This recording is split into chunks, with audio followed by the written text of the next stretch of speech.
नमस्कार, स्वागत है आपका अपने पसंदीदा प्रोग्राम आज सवेरे में। May you have a beautiful Monday full of smiles, laughter and sunshine. So pick up that hot sizzling cup of tea and keep watching your favorite program आज सवेरे। आइए शुरुआत करते हैं आज के विचार से। We now bring to you the thought for the day.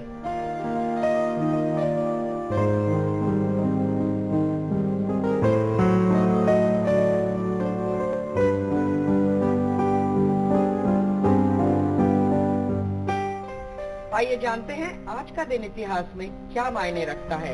We now present history of the day.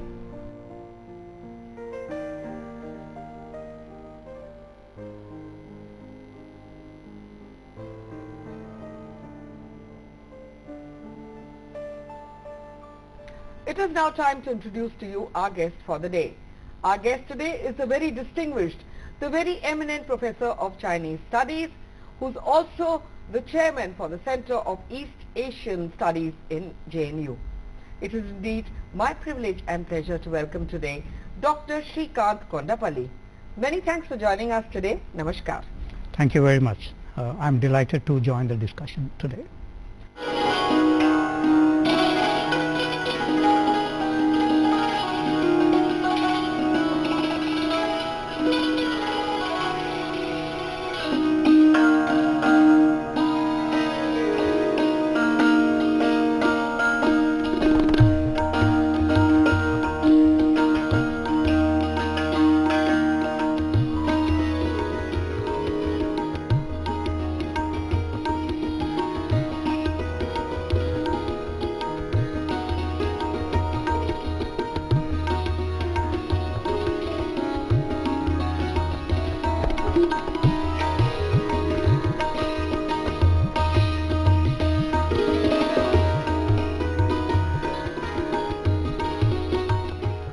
It is indeed an honor having a person of your caliber and expertise to talk to us today. I thank you first for coming and sparing your precious time.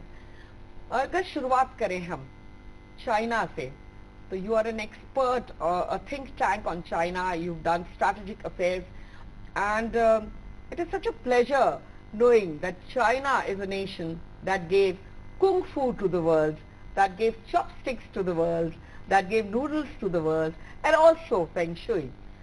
तो मैं तो शुरुआत में आपसे ये request करूंगी कि आप हमारे दर्शकों के लिए ट्रेस करें जर्नी चाइना की फ्रॉम 1699 ऑनवर्ड्स। तो आप किस तरह ट्रेस करेंगे इस जर्नी को?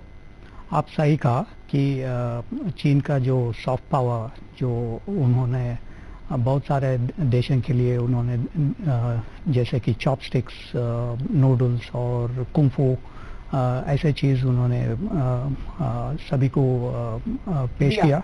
और उनके बाद सारे लोग कई जगह पर उन्होंने सीख लिया मार्शल आर्ट्स, कुंफू जैसा।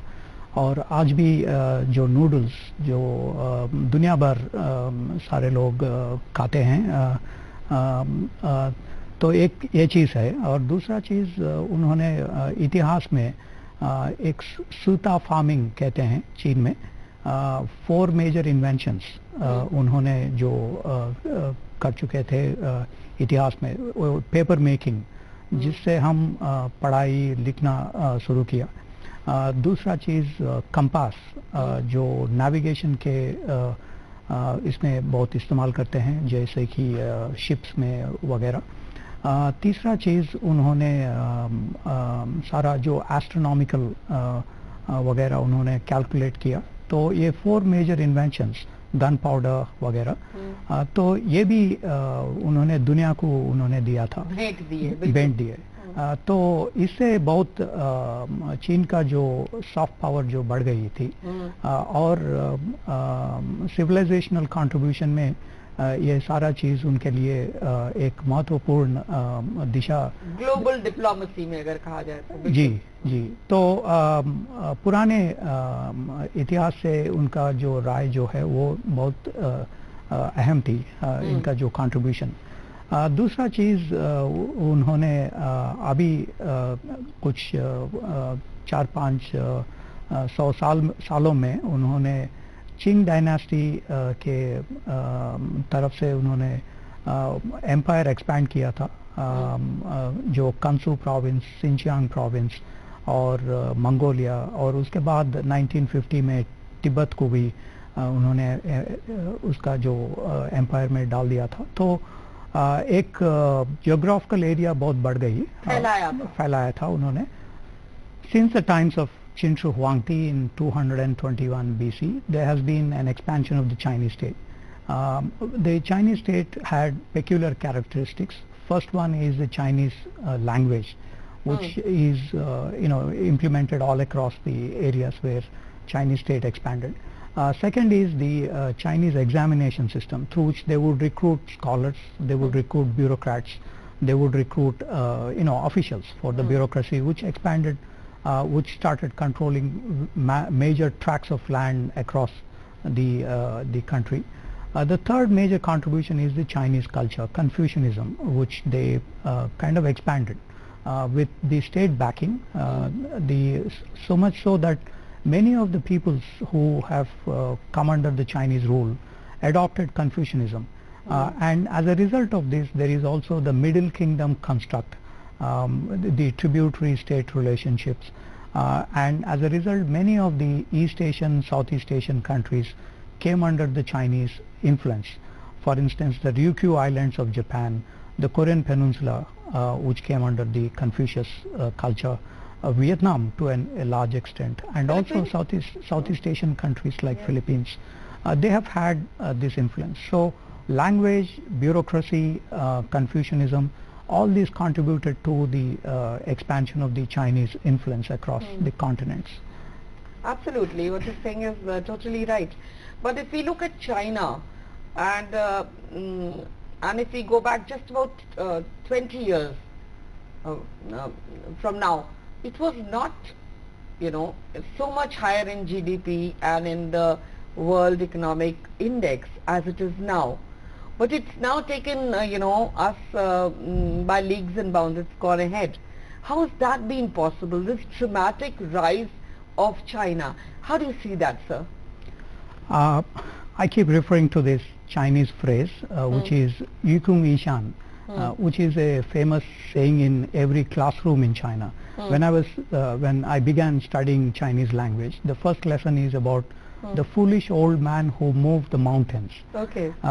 So this man who is living on a mountain top, he suddenly discovers that the mountain is blocking the sun rays from entering his hut. So he decides to remove the mountain. So the passers-by say, you're a very foolish person. You could have shifted your house rather than digging up the mountain and removing the mountain and letting the sunlight come into your home. So as a result, that person says, I can dig a few meters in my lifetime.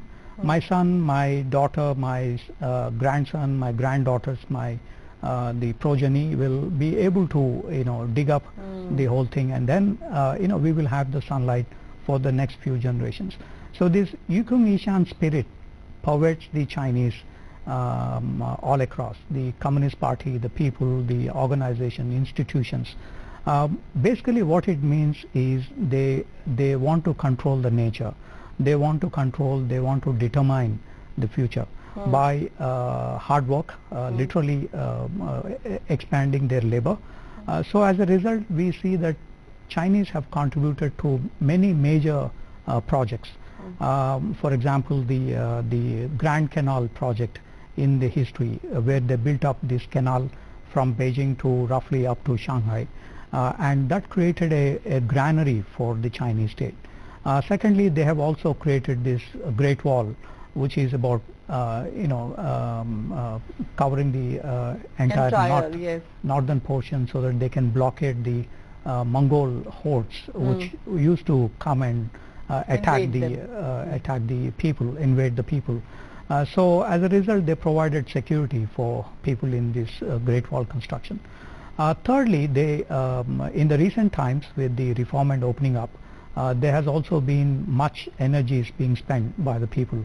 For instance, the Three Gorges Dam, which is one of the biggest dams in the world, that was created. In fact, the Chinese have built half of the global dams so far, tapping all the water resources, and as a result providing water for the cultivation, also blocking any flood situation in the country. So these are dual purposes dams that they constructed. Again, the 28,000 kilometer odd high speed railways they built in the last few years. This is also kind of gigantic, because these high speed railways would transform the countryside by providing export opportunities for people. So the high speed railway is a magnificent kind of energies that they have spent in constructing these. Then again, there is the manufacturing sector. Now China is known to be the place for manufacturing hub of the world, as they say. They created all products across the globe are basically generated by the Chinese manufacturing sector. Of course, it is contributed by Western companies which invested in China. There is also the Chinese labor management which is instrumental in expanding the manufacturing sector. So much so today they export something like $3 to $4 trillion of goods to the countries abroad. And as a result, the trade figures are really expanding. For example, with the United States, they have a $580 billion trade. With European Union, about $530 billion trade. With ASEAN countries, Southeast Asian countries, roughly about $400 billion of trade. With Korea, South Korea, they have about $200 billion, and with Japan as well, about $200 billion. So in other words, they have trillions of dollars of just exports of these manufacturing products. So much so today China earns something like $300 billion every month by export of goods to other countries. So this is the general scenario of economic development. General scenario, and the labor that Chinese have put in to generate these much of products. Assam में बहुत जो dam बन रहा है China में, उसका बहुत long term असर पड़ने वाला है। जी, 10 साल पहले असम के जो चीफ मिनिस्टर ने कंप्लेन किया कि ब्रह्मपुत्र के सडन बाढ़ आने से पूरा जो खेती बाड़ी सारा वो डिस्ट्रॉय हो चुकी है। तो उन्होंने शिकायत भी किया, तो सेंट्रल गवर्नमेंट ने एक कमेटी फॉर्म की, और हमें अभी एक 2 MOUs भी हम साइन कर चुके हैं चीन से, कि वाटर फ्लो कितना होता है उसमें जो यालुंगजाम्पो ब्रह्मपुत्र के बीच में, और असम में कितना ये पानी बहती है। तो ये सारा अभी 2 MOU से हम तय कर चुके हैं अभी। लेकिन चीन ने कोई अभी तक गारंटी नहीं दिया कि वो जो पानी जो बहती है उनको रोकने के लिए वो कोशिश कर रहे हैं। जो एक साउथ नॉर्थ डाइवर्शन प्रोजेक्ट्स उन्होंने अभी लागू करने वाले हैं, तो इनसे वो बांध बना के उनको डाइवर्ट करना चाहते हैं। तो एक असम के जो लोग, उनका कहना है कि उनका जो एनवायरनमेंट पे, उनका जो खेती बाड़ी के ऊपर बहुत असर पड़ेगा, नेगेटिवली असर पड़ेगा। Absolutely. The dams that they are constructing are very big dams. These are some 43 gigawatt projects. Currently the Three Gorges Dam is just about 20 gigawatt projects. So they are building dams which are twice, thrice bigger than what existing dams. Right. So in other words, the area actually is prone for earthquakes, and hence we will be, since we are in the lower riparian position, so we will have huge consequences if there are earthquakes and any structural faults to the dams. That's it, even landslides are very, very prevalent, isn't it? That's right. But now we come to trade and partnership. There is this opinion which many people hold, that China, this corridor, economic corridor that they're building, which is ranging from touching the entire Pakistan, how do you see this attempt of China in doing this? Since 2013, the Chinese have been building what they call as the One Belt One Road, which they now OBOR, which they have now rechristened as Belt and Road Initiative. There are 6 roads in this project. One is the China-Mongolia-Russia road. Then there is the China-Central Asia road. Then there is China-Iran-West Asia road. Then there is the China-Pakistan Economic Corridor, which passes through Kashmir. Pakistan-occupied Kashmir. Pakistan-occupied Kashmir. And also it reaches to Gwadar port, which the Chinese are building in the Makran coast. Then there is the BCIM project, the Bangladesh, China, India, Myanmar. And then finally there is the Indo-China road, which is the Maritime Silk Road and other. If I'm not wrong, there is one in Sri Lanka also. That's right. That is part of the Maritime Silk Road that they are building. Hambantota is, they spent about $1.2 billion in the construction of this project. And they are planning to also have an airfield, which suggests that there is a scope for converting this into a kind of a base, a naval base. Of course, today Sri Lanka is far more friendlier to India, and hence these speculations have not really become true. The building up of a port will obviously lead to a lot of commerce, maritime commerce. So there is a certain positive thing about Hambantota as well. On the other hand, the CPEC project, the China-Pakistan Economic Corridor, this is roughly $62 billion they plan to spend in this turbulent region. For India, obviously, this is a sovereignty issue because the Indian constitution mentions about it.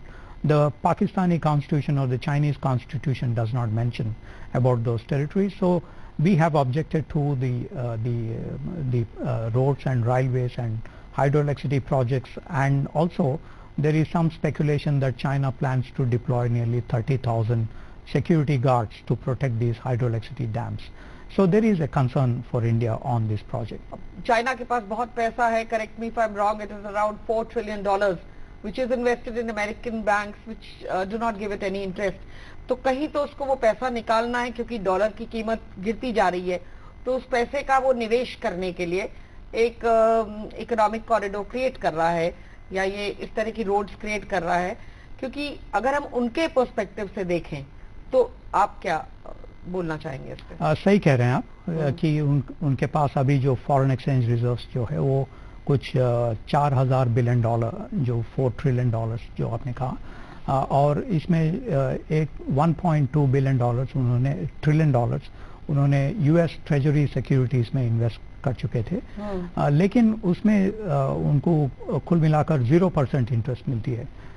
लेकिन ये एक political arrangement ताकि America का एक response positive हो और उसको soften भी करें चीन ने।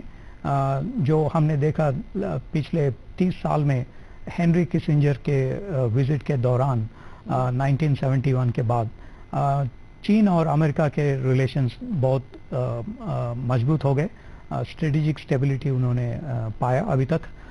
तो इसका असर भी फाइनेंशियल सिचुएशन में हो चुकी है। लेकिन अभी आजकल चीन ने एक फिलॉसफी बदल दिया। पहले तंग शाओपिंग ने कहते थे कि थाओ क्वांग यांग हुई कि एक कीपिंग ए लो प्रोफाइल, तो उन्होंने 1.2 ट्रिलियन डॉलर्स वहाँ पे इन्वेस्ट किया और अमेरिका का मदद उन्होंने मांगा। लेकिन अभी शी जिनपिंग जो राष्ट्रपति है, उन्होंने एक fun for your way, accomplishing something, roughly translated, उन्होंने ऐसे कहा, अभी स्लोगन दिया 2012 में। तो इसकी वजह से accomplishing something का मतलब उन्होंने एक one belt one road construct करते हुए चीन का जो लीडिंग पोजीशन और चीन का जो इन्फ्लुएंस दूसरा देशों में, जैसे कि अभी मई में एक belt and road initiative meeting हुई थी पेचिंग में, जिसमें कुल मिलाकर कुछ 60 कंट्रीज पार्टिसिपेट कर चुके हैं उसमें, जिसमें 29 हेड्स ऑफ स्टेट्स या प्रधानमंत्री या मिनिस्टर्स, बहुत सारे लोग शामिल हुए थे। तो एक इन्फ्लुएंस खरीदने के लिए कोशिश कर रहे हैं चीन। इन सारे लोगों से जो वन बेल्ट वन रोड या बेल्ट एंड रोड इनिशिएटिव से 16 countries, I think, participated recently. That's right. We did not. We did not, because that is partly because the CPEC is also one of the aspects of the One Belt One Road. And since we have a sovereignty dispute with Pakistan, so we objected to the connectivity, where they are not considering the sovereignty aspects of India. So generally, the Chinese are now expanding in terms of their political influence. So One Belt One Road, while it provides for connectivity, it provides for transportation, and it provides for public goods for countries outside China with these high-speed railways, with these ports, maritime ports, with airfields, with a lot of fiber optics. They are building up the Wi-Fi systems across. So it provides for a certain public goods for the international community.